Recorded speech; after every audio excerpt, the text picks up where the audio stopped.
ഹരേ ഗുരുവായൂരപ്പ ശരണം. എല്ലാവർക്കും പാർത്ഥസാരഥീയത്തിലേക്ക് ഹൃദ്യമായ സ്വാഗതം. നാമവും നാമിയും ഒന്നാണെന്നത് സത്യമാണ്. അതിന് അടുത്ത പടിയായിട്ടാണ് നാമം, നാമി, നാമാചാര്യൻ. ഇത് മൂന്നും ഒരു തത്വ ത്രികോണം എന്ന നിലയിൽ ഏകമാണെന്ന ഒരു സത്യത്തെക്കുറിച്ചാണ് പറയാൻ പോകുന്നത്. ഒരു ഗുരുവും ശിഷ്യനും മാത്രമുള്ള പ്രശാന്ത സുന്ദരമായൊരു ആശ്രമം. പ്രായവും പക്വതയും വന്ന ഗുരു, യുവാവും നിഷ്കളങ്കനുമായ ആ ഗുരുവിൻ്റെ ശിഷ്യനും, വൈരാഗ്യം, ആത്മനിഷ്ഠ, ഭക്തി എന്നിവ കൈമുതലാക്കിയവർ, നാമോപാസന കൊണ്ട് സാക്ഷാത്കാരം നേടിയവർ, പുണ്യജന്മത്തെ പുണ്യദിനങ്ങളുടെ പുഷ്പങ്ങളാക്കിക്കൊണ്ടിരിക്കുന്നവർ. ശിഷ്യൻ വളരെ കാലമായി ഇവിടെ കഴിയുന്നത് കൊണ്ട് ഒന്ന് പുറം ലോകം അറിയണമെന്നൊരു തോന്നലുണ്ടായി ശിഷ്യന്. എന്നാൽ ഇതു മനസ്സിലാക്കിയ ഗുരു പിറ്റേന്നു തന്നെ എന്തു ചെയ്തു? തൻ്റെ ആ ശിഷ്യനുമായി ഒരു യാത്രയ്ക്കൊരുങ്ങി. പൂജാസാധനങ്ങളും ഭിക്ഷാപാത്രവും ഒരു മറുവസ്ത്രവുമായി പുറപ്പെട്ടു അവർ. നാമജപം മാത്രം യാത്രയിൽ ഉടനീളം. പ്രാചീനമായൊരു ഗ്രാമത്തിൽ അവരെത്തുകയായി.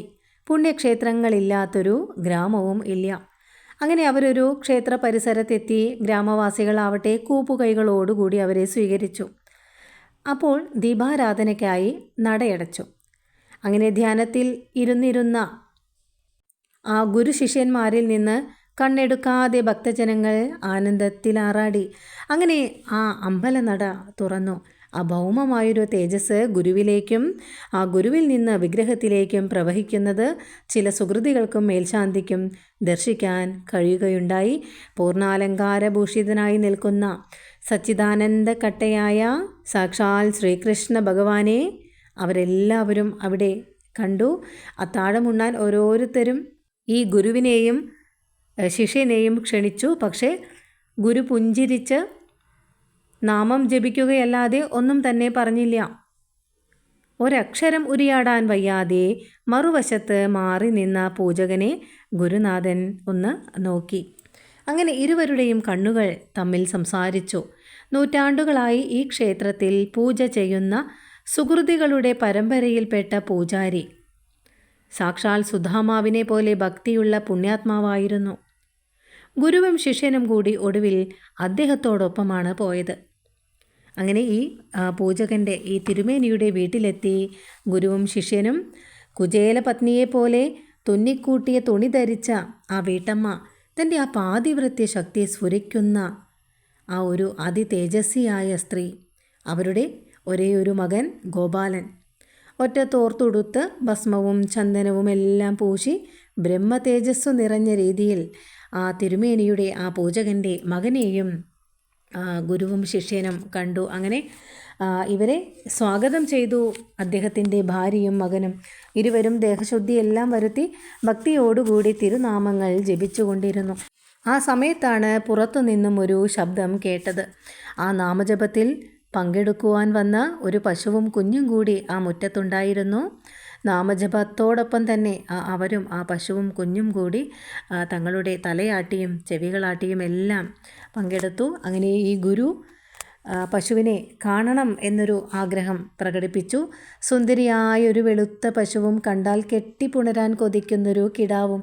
ഈ പൂജാരിയുടെ മകനെ കണ്ടപ്പോൾ ഈ പശു അതിൻ്റെ ആ ഒരു സ്നേഹം കൊണ്ട് അതിൻ്റെ ആ മുഖം ആ കുഞ്ഞിൻ്റെ മേലെ ഇങ്ങനെ ഉരസിക്കൊണ്ടേയിരിക്കുന്നു.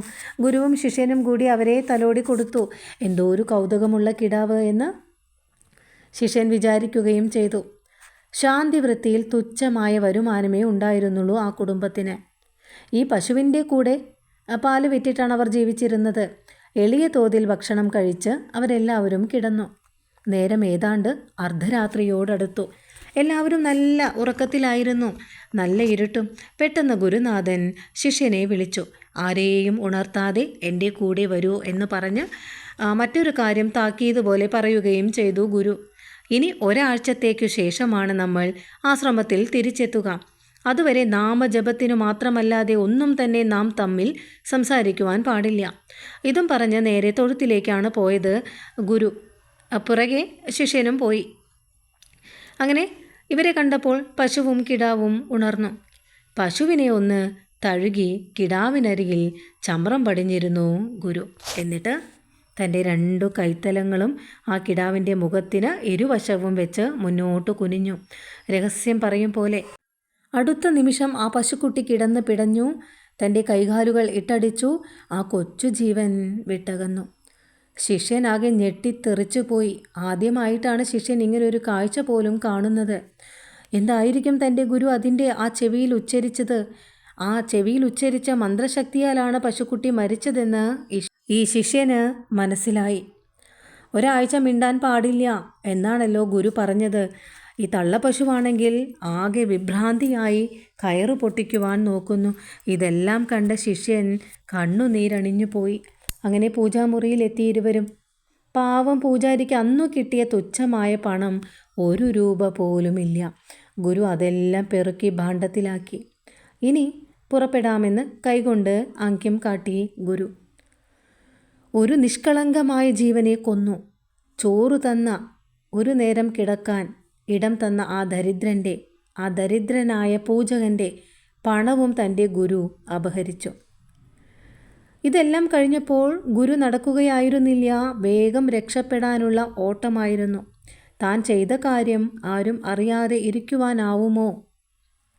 അതുകൊണ്ടാണോ ഇങ്ങനെ ഓടുന്നത് എന്നെല്ലാം ആ ശിഷ്യൻ ആലോചിച്ചു. മാത്രമല്ല, ഞാൻ എന്തൊരു നിർഭാഗ്യവാനാണ് എന്നു കണ്ട് ശിഷ്യൻ്റെ ആ കണ്ണുനീർ വീണ്ടും വീണ്ടും നിറഞ്ഞുകൊണ്ടേയിരുന്നു. ആ രാത്രി മുഴുവനും നടന്നവർ മറ്റൊരാശ്രമത്തിലെത്തി. അവിടുത്തെ ക്ഷേത്രകുളത്തിൽ കുളിച്ച് ദർശനത്തിനെത്തി.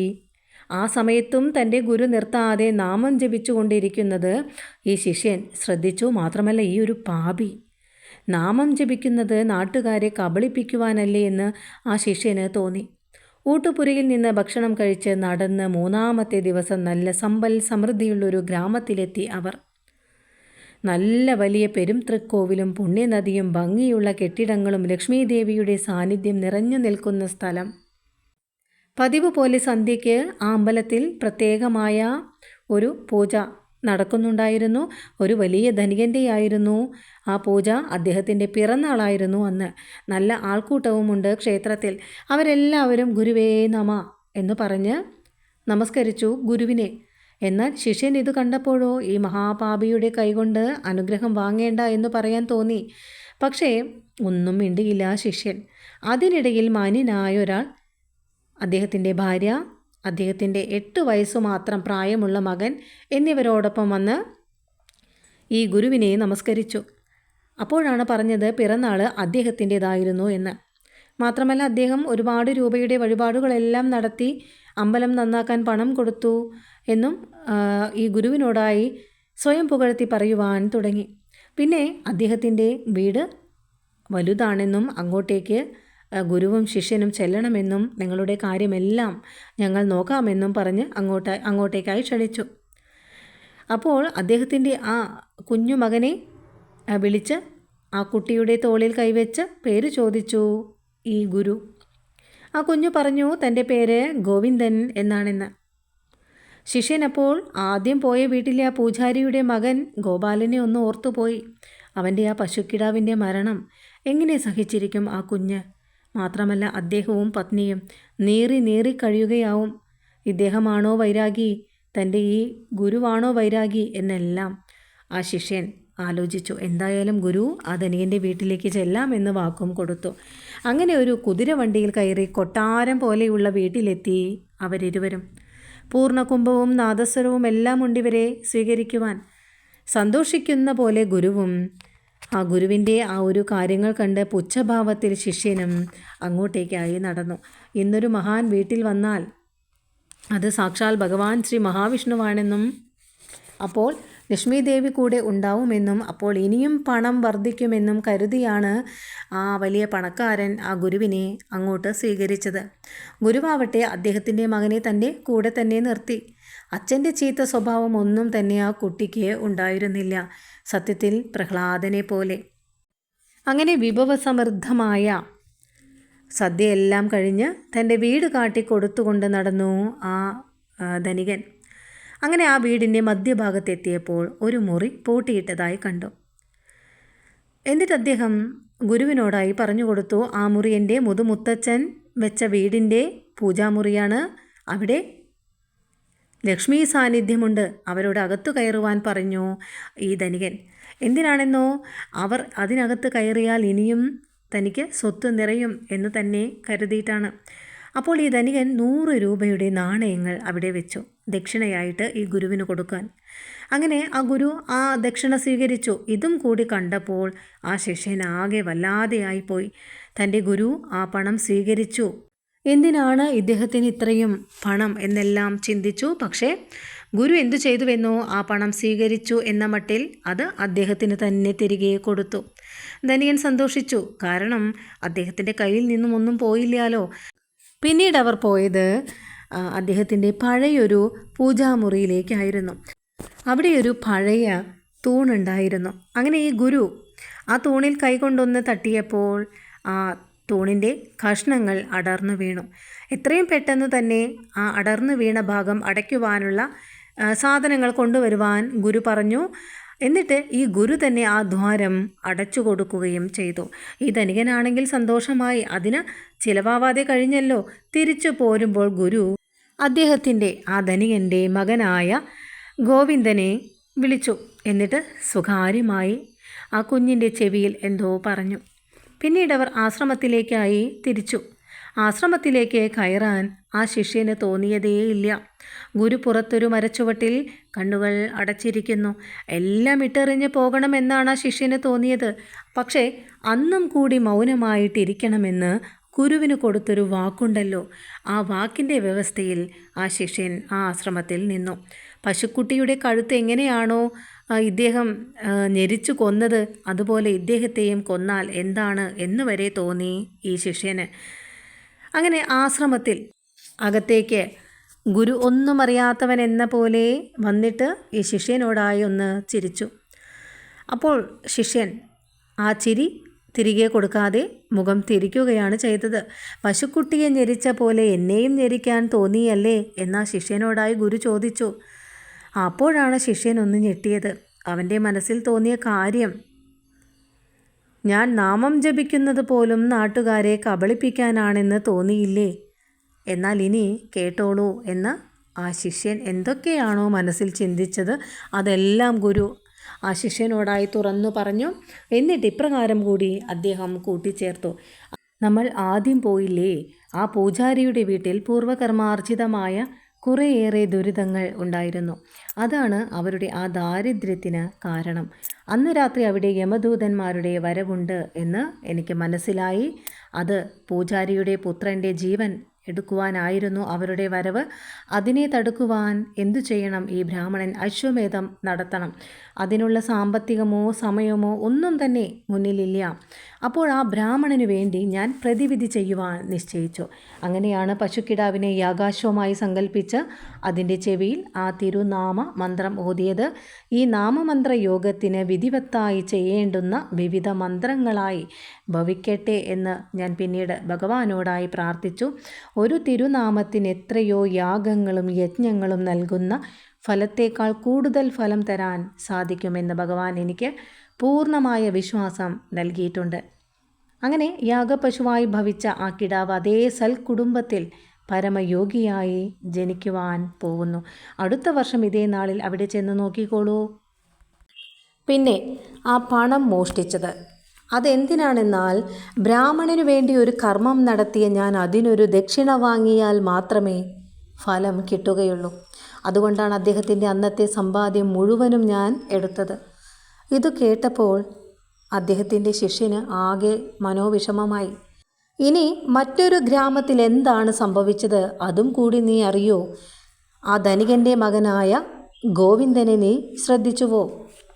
അവനൊരു യോഗിയാവാനുള്ള സകല ലക്ഷണങ്ങളും ഉണ്ട്. അവനെൻ്റെ അടുത്ത് കിടന്ന സമയത്ത് ഞാനവന് നാമദീക്ഷ നൽകി. കൂടാതെ 3 മാസത്തിനു ശേഷം ആ വീടിൻ്റെ ഭരണം അവനിൽ വന്നു ചേരുമെന്നും ഈ ഞാൻ തരുന്ന നാമം ഒരിക്കലും നീ വിടരുത് എന്നും അവൻ്റെ അച്ഛന് 100 ദിവസത്തെ ആയുസ്സേ ഉള്ളൂവെന്നും മനസ്സിലാക്കി കൊടുത്ത് ഞാൻ ധൈര്യപ്പെടുത്തി. അതാണ് അവനോട് പോരുമ്പോൾ പറഞ്ഞ ആ രഹസ്യം. അവൻ അത് ഏറ്റെടുത്തു. പിന്നത്തെ സംശയമാണ് തൂൺ ഉറപ്പിച്ചത് അല്ലേ? ഞാൻ അയാൾക്ക് പണി ചെയ്തു കൊടുത്തതല്ല. ആ തൂണിൻ്റെ താഴെ ഒരു ദ്വാരം പ്രത്യക്ഷപ്പെട്ടപ്പോൾ അതിനടിയിൽ സഹസ്രക്കണക്കിൽ സ്വർണ്ണ നാണയങ്ങൾ നിക്ഷേപിച്ചിട്ടുണ്ട് എന്ന് ആ ഒരു വിഡ്ഢി അറിഞ്ഞിട്ടില്ല. തൻ്റെ പൂർവികർ ചെയ്ത കാര്യമാണത്. ആ തൂൺ വീണ് പോയാൽ ആ പണം അയാൾക്ക് ലഭിക്കാതെ ഇരിക്കുവാനാണ് ഞാൻ അതടച്ചത്. കാരണം അയാൾക്കൊരു മോശം സ്വഭാവം കൂടിയുണ്ട്. ആ ഒരു സ്വഭാവം കൊണ്ട് കൂടിയാണ് അയാൾക്ക് ഭീകരമായ മരണം കൂടി ഉണ്ടാവാൻ പോകുന്നത്. പിന്നെ 100 രൂപ ഞാൻ മടക്കി കൊടുത്തത് എന്തിനാണെന്നല്ലേ? അയാൾക്ക് 100 ദിവസത്തെ ആയുസ് മാത്രമേ ഉള്ളൂ. ഞാൻ ആ പണം സ്വീകരിച്ചാൽ വീണ്ടും ഒരു 8 വർഷം കൂടി അയാൾ ജീവിക്കും. അങ്ങനെ ആ സൽപുത്രൻ്റെ കയ്യിൽ അതെല്ലാം വരുവാനാണ് ഞാനത് സ്വീകരിക്കാഞ്ഞത്. ഗോവിന്ദൻ ആ പണമെല്ലാം സന്മാർഗങ്ങൾക്കായി ഉപയോഗിച്ചു കൊള്ളും. ഇനിയും സംശയമുണ്ട് എന്ന് തൻ്റെ ആ ശിഷ്യൻ പറഞ്ഞപ്പോൾ ഗുരു പറഞ്ഞു, ചോദിച്ചോളൂ, പറഞ്ഞു തരാം. ആ ഓമന പശുക്കിടാവ് മരിച്ച ദുഃഖം ഗോപാലനും പശുവിനും ഉണ്ടായത് എങ്ങനെയാണ് തീരുന്നത്? 100ാമത്തെ ദിവസം മരിക്കുന്ന ആ ധനികൻ അജാമിളൻ എന്ന പോലെ മകൻ്റെ പേര് ഗോവിന്ദ എന്ന് വിളിച്ചാണ് അദ്ദേഹം ജീവൻ വെടിയുക. ആ വിളി കേട്ട് സാക്ഷാൽ ഗോവിന്ദൻ തന്നെ ഓടിവരും. അദ്ദേഹത്തിൻ്റെ മുൻപിൽ വന്നു നിൽക്കും ഭഗവാൻ. അങ്ങനെ ആ ഭഗവാന്റെ കാലുകൾ ദർശിച്ചുകൊണ്ടാണ് ഈ ധനികൻ തൻ്റെ കണ്ണുകൾ അടയ്ക്കുക. അങ്ങനെ അന്ത്യകാലേ ഗോവിന്ദപാദ കമലങ്ങൾ തെളിഞ്ഞു കാണും എന്ന സത്യം അനുഭവവേദ്യമാകും. ഗോവിന്ദൻ എന്ന ചിന്ത അന്ത്യനിമിഷത്തിൽ അദ്ദേഹത്തിന് വരും. ഇനി ആദ്യം കണ്ട ഗ്രാമത്തിലെ ബ്രാഹ്മണ ഗൃഹത്തിൽ അതേ പശുവിന് കിടാവായിട്ട് ഈ ധനികൻ പിറവിയെടുക്കും. ഗോപാലൻ്റെ സങ്കടം അതോടുകൂടി കുറച്ചെല്ലാം തീരുമല്ലോ. ആ ജന്മത്തിലെ പാപനിവൃത്തി വന്ന് ധനികൻ വീണ്ടും നല്ലൊരു ജന്മാത്മാവായി വീണ്ടും ജനിക്കും. അഹങ്കാരത്തിലാണെങ്കിലും കുറേയൊക്കെ നല്ല കാര്യങ്ങൾ അദ്ദേഹം ചെയ്തിട്ടുണ്ടല്ലോ. മകൻ്റെ നാമോപാസനയ്ക്ക് അനുകൂലമായും അദ്ദേഹം വർത്തിച്ചു. ഇതെല്ലാം പറഞ്ഞ് ഗുരു നിർത്തി. ആ സമയത്ത് ആ ശിഷ്യനെ ഒന്ന് കാണേണ്ടതായിരുന്നു. കണ്ണുകളെല്ലാം നിറഞ്ഞിരുന്നു. ആ ഗുരുവിൻ്റെ പാദങ്ങളിൽ പിടിച്ച് ക്ഷമിക്കണമെന്ന് അപേക്ഷിച്ചു ശിഷ്യൻ. ഗുരു ആ ശുദ്ധാത്മാവിനെ ഒന്ന് തഴുകി. ഗുരുവിനെ ശിഷ്യൻ ആ കാലിൽ വീണ് കെട്ടിപ്പിടിച്ചു കിടന്നു. ആ സമയത്ത് ഗുരുവിൻ്റെ കൈ ശിഷ്യൻ്റെ തലയിൽ വെച്ചു. അനുഗ്രഹവർഷം ചൊരിഞ്ഞു ഗുരു. ശിഷ്യൻ ആ സമയത്തൊരു കോരിത്തരിപ്പുണ്ടായി. ഉണ്ണി ഗോവിന്ദൻ്റെ ആത്മീയ വളർച്ചയുടെ ഒരു അംശമെങ്കിലും ആ കുഞ്ഞിനേക്കാൾ പ്രായം വന്ന തനിക്ക് വന്നില്ലാലോ എന്നൊരു വിഷാദം വന്നു ആ ശിഷ്യൻ്റെ മനസ്സിൽ. ഗുരു മുഖത്തു നിന്നും പിന്നീട് ഒറ്റ വാക്കേ വന്നുള്ളൂ, നാരായണ എന്ന്. അന്നാണ് ശിഷ്യന് ശരിയായ നാമദീക്ഷ ലഭിച്ചത്. അപ്പോഴേ അദ്ദേഹത്തിന് പക്വത വന്നിരുന്നുള്ളൂ എന്നതായിരുന്നു സത്യം. ഇനി നോക്കൂ ഈ കഥയിലെ തത്വങ്ങൾ. ഒരു പരമഗുരുവിൻ്റെ പ്രവൃത്തികളെയും ഭാഷണങ്ങളെയും സാധാരണ ദൃഷ്ട്യാ വീക്ഷിച്ച് ഒരിക്കലും അനുമാനങ്ങളിൽ എത്തരുത്. ഇനിയോ ഗുരുവിൻ്റെ പ്രവൃത്തികളെ ഗ്രഹിക്കുവാനുള്ള, അതായത് മനസ്സിലാക്കുവാനുള്ള ശക്തി ചിലപ്പോഴൊന്നും എല്ലാവർക്കും കിട്ടില്ല. ഇനി ഗുരുകൽപ്പനയെ ശിഷ്യൻ സംശയം കൂടാതെ ശിരസാ വഹിക്കണം എന്നാണ് ഈ കഥയിലൂടെ നമ്മൾ മനസ്സിലാക്കേണ്ടത്. പ്രേമബദ്ധകളായ ഗോപികമാരെ സമാധാനിപ്പിക്കുവാൻ വൃന്ദാവനത്തിലേക്ക് പോകേണ്ടി വന്നപ്പോഴും ഭക്തിവിശ്വാസങ്ങൾക്കൊരു മങ്ങലും പറ്റാതെ ഭഗവാന്റെ പ്രിയപ്പെട്ട ഉദ്ധവർ ഉത്തമ ശിഷ്യൻ എന്ന പദത്തിന് പരമോദാഹരണമായി ഭവിച്ചു. തൽക്കാലം കഷ്ടപ്പാടുണ്ടായി എന്ന് തോന്നാമെങ്കിലും ഗുരുസങ്കല്പത്താൽ ജന്മാന്തര ദുരിതങ്ങൾ വേഗത്തിൽ അനുഭവിച്ച് തീരുന്നു. ഗ്രാമത്തിലെ പൂജാരിക്കുണ്ടായ അതേ അനുഭവം പോലെ.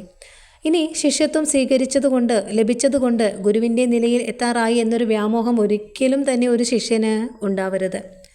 പക്വത വന്നതിനു ശേഷം മാത്രമാണ് അവർക്ക് യഥാർത്ഥമായ ഉപദേശമോ ദീക്ഷയോ ലഭ്യമാവുക. നമ്മൾ മനസ്സിലാക്കേണ്ടത് എത്രയോ മഹായാഗങ്ങളുടെ ശക്തി തിരുനാമങ്ങൾക്കുണ്ട്. യജ്ഞാനാം ജപയോസ്മി ഭഗവത്ഗീതയിൽ ഭഗവാൻ പറയുന്നുണ്ട്. ഒരു അശ്വമേധം നടത്തി പാപനിവൃത്തി വരേണ്ടുന്ന സ്ഥാനത്തെ വെറും നാമോച്ചാരണം കൊണ്ട് മാത്രം തൽഫലം സിദ്ധിച്ചത് നടന്ന സംഭവം തെളിയിക്കും. നോക്കൂ, ഭക്തന്മാർക്ക് ഭയപ്പാടുണ്ടാകാതെ ഇരിക്കുവാൻ ചിലപ്പോഴൊക്കെ ഗുരുക്കന്മാർ ചില കാര്യങ്ങൾ അറിഞ്ഞാലും അത് രഹസ്യമാക്കി വയ്ക്കാറുണ്ട്. അന്ന് രാത്രി മകൻ മരിക്കുവാൻ സാധ്യത ഉണ്ട് എന്ന് ആ കുഞ്ഞിൻ്റെ അച്ഛൻ അറിഞ്ഞാൽ എന്തായിരിക്കും അവസ്ഥ? ആ കുഞ്ഞിനു പകരം ആ ബ്രാഹ്മണനോടും പത്നിയോടും ആദ്യം തന്നെ ഈ പശുക്കുട്ടിയെ ബലി അർപ്പിക്കണം എന്ന് പറഞ്ഞാൽ ഉള്ള സ്ഥിതി എന്തായിരിക്കും? സദ്ഗുണങ്ങൾ പരമ്പരാഗതമാണെന്നത് ഒട്ടേറെ ശരി തന്നെയാണ്. പക്ഷേ ചില സന്ദർഭങ്ങളിൽ ഒരേ താവഴിയിൽ കശ്യപനും ഹിരണ്യകശിപുവും പ്രഹ്ലാദനും മഹാബലിയും ബാണനും പിറക്കുന്നു. വിഭിന്നമതികളായ ജീവന്മാർ. ലുബ്ധനും അഹങ്കാരിയുമായ ധനികന്റെ കുടുംബത്തിൽ ഒരു ഉത്തമ പുത്രൻ ജനിച്ച് പരമയോഗിയായിത്തീരുന്നു. തിരുനാമങ്ങളാണ് പരമമായി വിദ്യ എന്നത് ഗോവിന്ദൻ മനസ്സിലാക്കി. അതുകൊണ്ടാണ് തൻ്റെ അച്ഛൻ്റെ മരണം അടുത്തിരിക്കുന്നു എന്നറിഞ്ഞിട്ടും ആ ചെറുപ്രായത്തിൽ കുടുംബഭാരം ഏറ്റെടുക്കാമെന്ന് ഗുരുവിനോട് ആ കുഞ്ഞ് സമ്മതിച്ചത്. ഏതപരാധം ചെയ്താലും ഗുരു ശിഷ്യന് മാപ്പ് കൊടുക്കും അല്ലേ? എന്നാൽ മകന് കൊടുത്തോളണം എന്നില്ല. ഗുരുവിനെ കഴുത്ത് ഞെരിച്ച് നിഗ്രഹിക്കണം എന്ന് വിചാരിച്ചു ശിഷ്യൻ. എന്നിട്ടും ഗുരു എന്താണ് ചെയ്തത്? ആ ശിഷ്യനെ സ്നേഹിക്കുകയും ആലിംഗനം ചെയ്യുകയുമാണ് ചെയ്തത്. ഇനി അതിശ്രേഷ്ഠമായൊരു സത്യം കൂടി ഈ കഥയിലൂടെ വെളിപ്പെടുത്തുന്നുണ്ട്. തിരുനാമജപം കൊണ്ട് ഒരു ഭക്തന് രക്ഷ കിട്ടുന്നു, ഇംഗിതങ്ങൾ ലഭിക്കുന്നു, അതായത് ആഗ്രഹങ്ങൾ നേടാൻ സാധിക്കുന്നു, തൃപ്തി ലഭിക്കുന്നു, ആത്മീയമായ പുരോഗതി ലഭിക്കുന്നു. ക്രമേണ നാമവും നാമിയും ഒന്നായി കാണുന്നു. അതിലുപരിയായി നാമസിദ്ധി പരമാചാര്യനും മഹായോഗികൾക്കും ജീവൻ മുക്തന്മാർക്കും സാധിക്കുന്നത് പോലെ ഏതു ജീവനെയും ആപത്തിൽ നിന്നും രക്ഷിക്കുവാനുള്ള കഴിവുണ്ട്. അതെ, നാമവും നാമിയും ഒന്നാണെന്നത് സത്യം തന്നെയാണ്. അതിനടുത്ത പടിയായി നാമം, നാമി, നാമാചാര്യൻ ഇത് മൂന്നും ഒരു തത്വത്രികോണം എന്ന നിലയിൽ ഏകമാണ് എന്നതൊരു സത്യമാണ്. ആ സത്യം അനുഭവവേദ്യമാകാൻ ഭഗവാൻ നമ്മിൽ കനിയട്ടെ. നാരായണ അഖില ഗുരോ ഭഗവൻ നമസ്തേ. ഹരേ കൃഷ്ണ. ഹരേ ഗുരുവായൂരപ്പ ശരണം.